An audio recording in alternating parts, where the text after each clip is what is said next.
Good morning बच्चों। मैंने आपको पिछले टर्न पर डस्ट ऑफ स्नो पोएम पढ़ाई थी और कहा था कि नेक्स्ट टर्न में मैं आपको इसके क्वेश्चन आंसर भी बताऊंगी।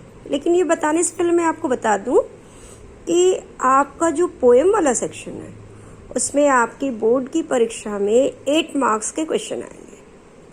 ठीक है बच्चों, 4 मार्क्स के तो क्वेश्चन वो होंगे जो आपको पोएम का कोई स्टैंजा दिया रहेगा, उसमें 2 मार्क्स के 2 क्वेश्चन रहेंगे जिसके आंसर आपको पोएम में से ही देखकर लिखने होंगे।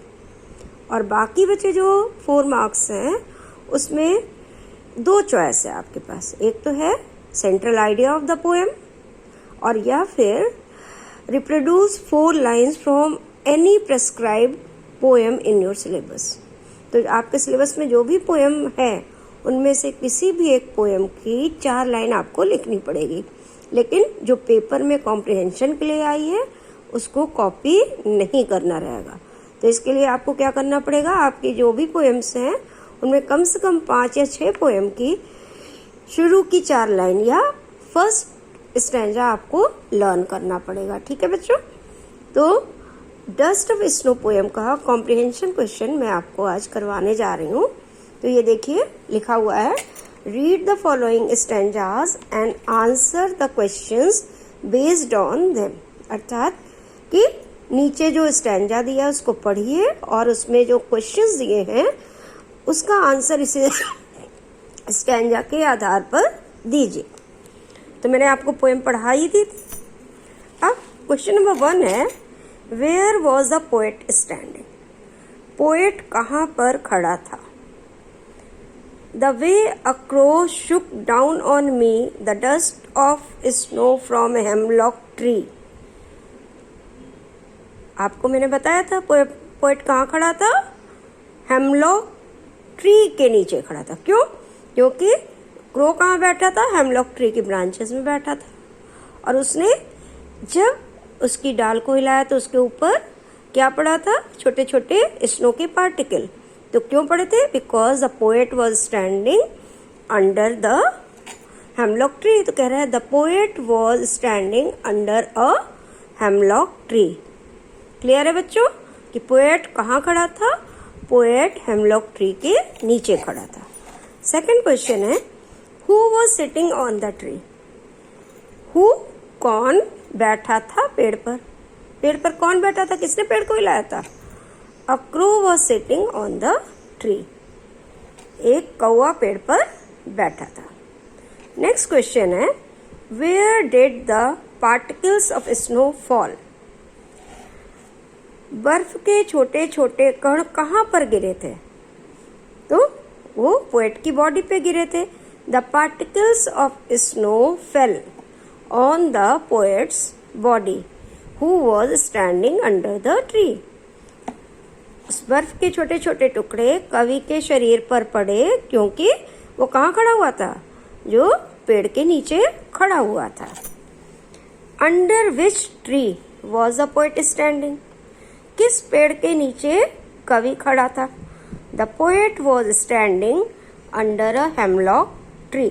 अब देखिए बच्चों, सेम क्वेश्चन है, सेम आंसर, मतलब आंसर तो सेम है लेकिन क्वेश्चन पूछने का तरीका अलग हो गया।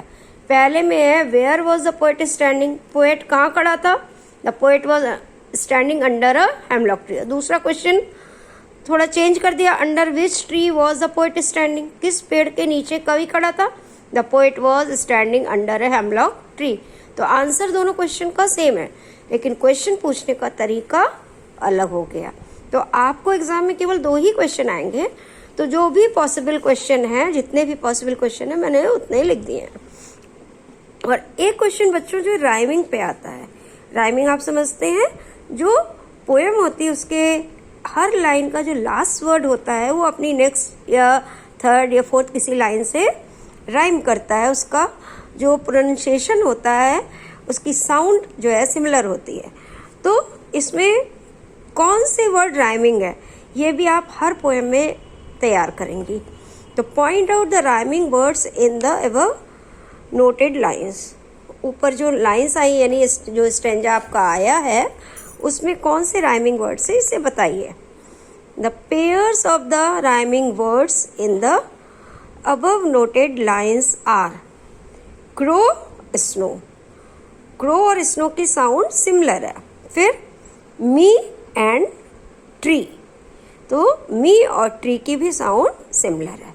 तो बच्चों ये आपका हो गया फर्स्ट 4 लाइन और उस पर बेस्ड ये 5 क्वेश्चन. इसी तरह नेक्स्ट स्टैंजा है, has given my heart a change of mood and saved some part of a day I had rued. इस पे क्वेश्चन है, did the poet remain happy during the rest of the day? क्या कवि शेष दिन में खुश रह पाया? Happy during the rest of the day, मतलब जिस समय उसके ऊपर स्नो पार्टिकल्स पड़े थे उसके बाद के समय में क्या वो खुश रहा? तो yes, the poet remained happy during the rest of the day. हाँ, बाकी बचे हुए समय में वो खुश हुआ. क्यों? क्योंकि उसका मूड चेंज हो गया. उसने खुद ही कहा कि उसने बाकी के बचे हुए दिन को बर्बाद होने से बचा लिया. As his mood changed after feeling the small particles of snow on his body, क्योंकि बर्फ के उन नन्हे नन्हे कणों को अपने शरीर पर महसूस करने के बाद उसका मूड चेंज हो गया था, वो प्रसन्न हो गया था. तो उसका बाकी का समय कैसा बीता? प्रसन्नता पूर्वक बीता. और उसके पहले का समय उसका कैसा बीता था? दुखी, रेग्रेटिंग. नेक्स्ट है, which particles did the crow shake down?